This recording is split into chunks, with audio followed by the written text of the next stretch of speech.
अस्सलाम वालेकुम। हक़ मौजूद नमस्ते। जीअं त अॼु तव्हां सभिनी सां मुखातिब थियण जी जेको वजह त जीअं तव्हां सभिनी खे ज़हन में आहे त 19 जनवरी ते 2020 में साईं बाबा साईं जी वफ़ात थी ऐं हुन खां पोइ इलेक्शन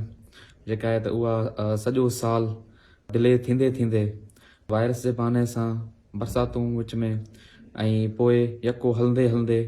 अल्लाह पाक खे तारीख़ अहिड़ी रखणी हुई जो 19 जनवरी ते साईं बाबा साईं जे वफ़ात जो ॾींहुं ऐं 18 जनवरी ते इलेक्शन। त इहो हिकिड़ो अल्लाह पाक जो इत्तिफ़ाक़ आहे, पर इंशाअल्लाह पाण सभिनी खे हिमत सां ऐं पंहिंजी महिनत जारी रखणी आहे। ऐं जेको बि ही तव्हां हेॾे सफ़र में मुंहिंजो साथ ॾिनो आहे, जेका मानाइती मोट ॾिनी आहे, जेका मोहबत ॾिनी आहे,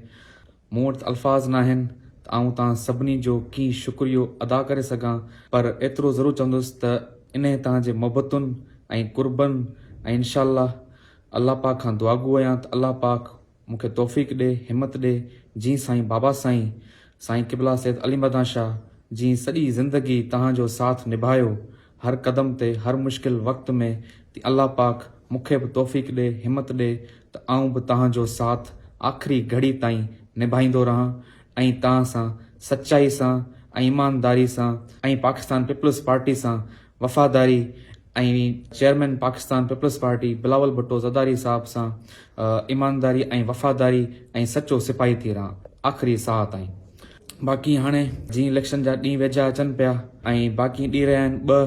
ऐं 18 जनवरी ते इलेक्शन जो ॾींहुं आहे ऐं इंशाअल्लाह जीत अल्लाह पाक पंहिंजे नसीब कंदो ऐं पाण सभई गॾिजी 19 जनवरी ते जेको साईं बाबा साईं जे वरसी जो ॾींहुं आहे उन ॾींहं ते इंशाअल्लाह पाण सभई जश्न मल्हाईंदासीं ऐं अल्लाह पाक इहो गम जो ॾींहुं, ॾुख जो ॾींहुं पाण सभिनी जे लाइ इंशाअल्लाह ख़ुशी में तब्दील कंदो। ऐं निहायती शुक्रगुज़ार आहियां जेके मुंहिंजा वोटर्स आहिनि, जेके साईं बाबा साईं जा साथी हुआ ऐं जिन्हनि बि मुंहिंजो साथ ॾिनो आहे, जिन्हनि मूंखे मोहबत ॾिनी आहे, कुर्ब ॾिना आहिनि, ऐं उन्हनि जो निहायती शुक्रगुज़ार आहियां। ऐं उन सां गॾोगॾु ऐं जेके मुंहिंजा मुखालिफ़ बि आहिनि ऐं उन्हनि जो बि शुक्रगुज़ार आहियां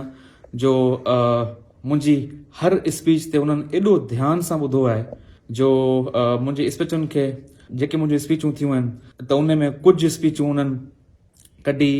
ऐं पोइ उन में एडिटिंग करे पोइ उन में पंहिंजा लफ़्ज़ लॻाए ऐं माण्हुनि खे वर्गलायो वियो। त आऊं उन ते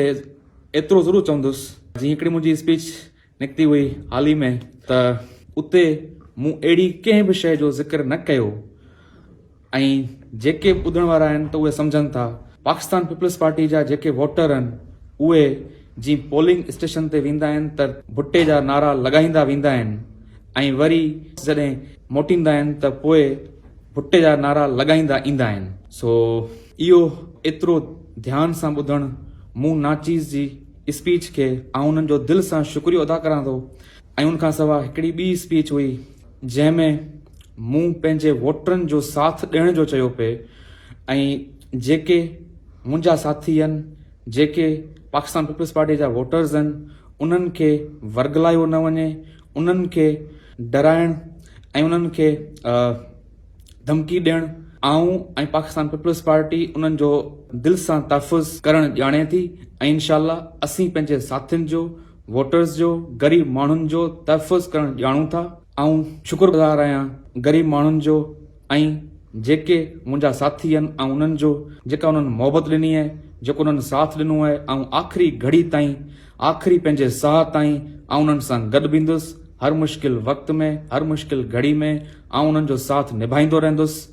ऐं इंशाअल्लाह अल्लाह पाक खां दुआगू आहियां त अल्लाह पाक ही जीत सिर्फ़ु मुंहिंजी न आहे,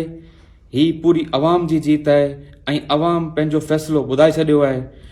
ऐं इंशाअल्लाह ही ग़रीब माण्हुनि जी जीत आहे, ही मुंहिंजे हिंदू भाइरनि जी जीत आहे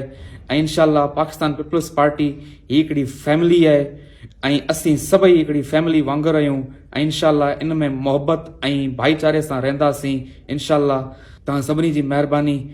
ऐं तव्हां एॾो मान ॾिनो, मूं वटि लफ़्ज़ ई न आहिनि त आऊं तव्हांजो कीअं शुक्रियो अदा करे सघां, पर इंशाअल्लाह अल्लाह पाक खां दुआगू आहियां त अल्लाह पाक मूंखे तौफ़ीक़ ॾींदो, हिमत ॾींदो त इंशाअल्लाह ऐं इहे तव्हांजा कर्ज़, इहे तव्हांजा थोरा पंहिंजे ख़िदमत सां, पंहिंजे साथ निभाइण सां इनशाला आऊं लाहींदुसि। ऐं आख़िर में आऊं हिकिड़ो